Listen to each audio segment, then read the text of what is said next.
Hey guys, today I'm making a clean and simple Christmas card. For more information, head over to my blog, mailcrafting.blogspot.com. The stamp set from Altenew called Engineer's Rule is going to be the main feature of this card that I use.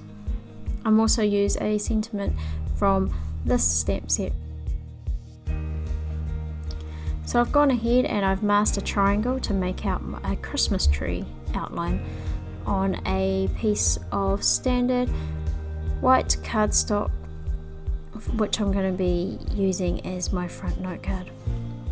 There's lots of little images in this Engineer's Rule stamp set, so you can see there's gears, safety, hard hats, clamps, drills, etc. All little engineering tools. I'm just going to arrange those small images inside the triangle that I've masked out on this note card.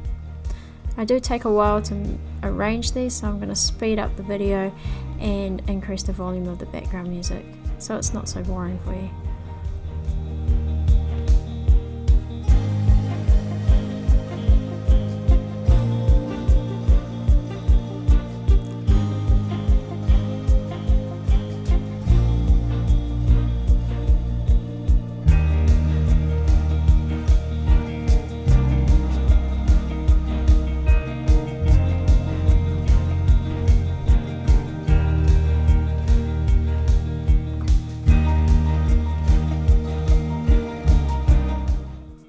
Alright, so I've got that all arranged. I'm now going to close the door on my stamping platform. I'm using a We Are Memory Keepers precision press today, and just press down firmly to grab all those little stamps on the door. And this measuring tape didn't want to quite attach to the door, so I just gently lift it up and replace it where it's meant to be. And I just make sure those are firmly stuck down on the door of the stamping press. I'm going to be using this ink from Gina K Designs. It's amalgam ink and the colour is jet black. So just inking those stamps up. You can see this ink pad is really lovely and inks up those stamps quite nicely. It gives a very pure and bright black. So I'm just making sure I get ink on all of those little stamps before closing the door on my stamping platform. I press down, make sure to try and get a good impression. I lift it up and see that it hasn't quite worked, so I press down a little bit harder.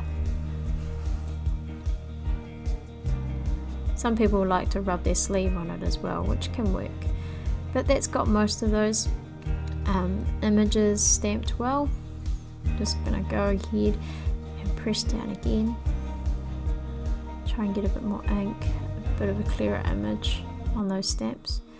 And I see that 3 of the stamps, the measuring tape, the spanner or crescent, and the safety glasses in particular, are not stamping too well. So I try and re-ink my stamps anyway and repress. This is the advantage of using a stamping platform. You can just easily re-ink and you know it's going to make a good stamp exactly on top of what you've previously stamped. But still those 3 images aren't popping up, so I'm thinking that perhaps the other stamps are holding those 3 stamps, they're just slightly thicker. So what I'm going to do now is use a baby wipe to clean up the stamps that I am happy with, that have made a very good impression, and remove them from the stamping platform and just leave those 3 smaller stamps that haven't quite stamped so well on the door of the precision press. And I'm just going to re-ink those 3 little stamps and stamp those on their own. And you'll see shortly when I lift the door that has done the trick, and now all of those stamps of my Christmas tree have made a good impression. So again, I've grabbed the baby wipe and I'm just cleaning up those stamps.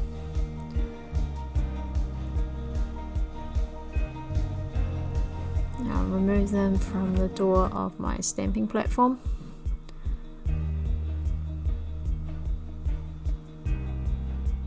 And I wasn't too happy with the white space between the images, so I've got the small screw that's come in that engineer's rule stamp set, and I've put it onto a small acrylic block, and I've decided I'm just going to quickly dab some ink on the Gina K Designs amalgam ink pad,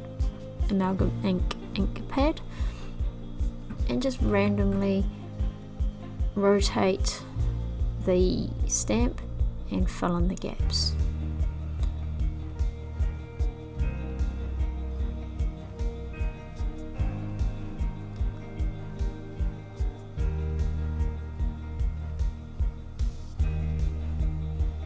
And you'll see that each time I'm re-inking this little stamp after each stamping to make sure that there's enough ink on the stamp and that I make a good impression.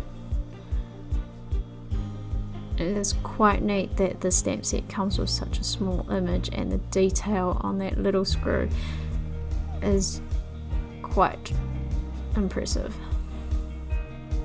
You can see the actual little grooves of the screw itself on such a tiny stamp. It's pretty cool.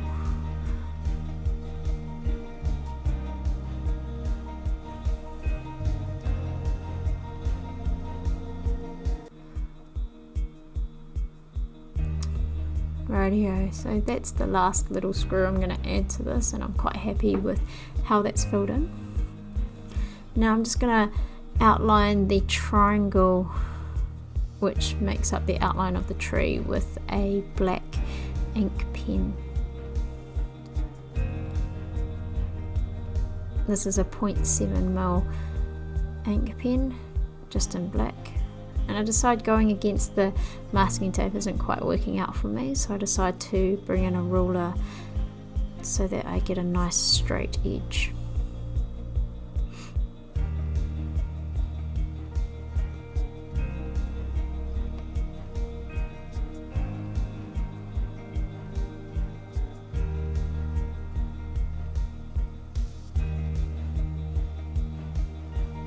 Now I was going to repeat that on the bottom or on the rest of the outline of this tree, but I decided that wasn't really working for me and that I would remove the masking tape first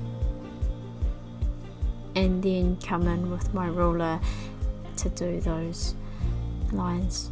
And you'll see I actually ripped the paper when I removed the masking tape, but I will fix that later on when I come to attach it to the card base. So here I'm bringing back the ruler and my ink pen to do a dotted line to outline the tree and give it some definition. I'm now bringing in the stamp set with the sentiment I'm going to use, so I'm just going to use that big Merry Christmas that was at the top, and I'm going to put it below the triangle, which is, and the shape of the sentiment means it's going to look like the stump of the tree, so that was quite convenient really. Bringing back my stamping platform, my We Are Memory Keepers precision press, putting my note card on the front and using some masking tape to hold it down to the stamping platform.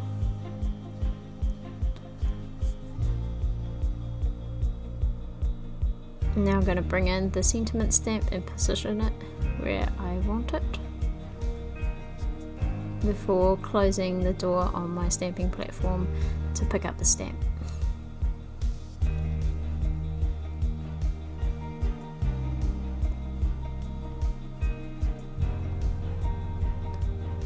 Giving it a good rub to make sure the door grabs that stamp really well. I'm going to use the Stampin' Up! Cherry Cobbler Red ink to stamp the sentiment today. Now unfortunately the battery on my camera did go a little bit flat, so you don't actually see me stamping this, but I managed to get my phone out to do the rest of this video. So here it is with the sentiment stamped on and the front note card all finished. And here I've just mounted it on a navy blue card base using double-sided tape.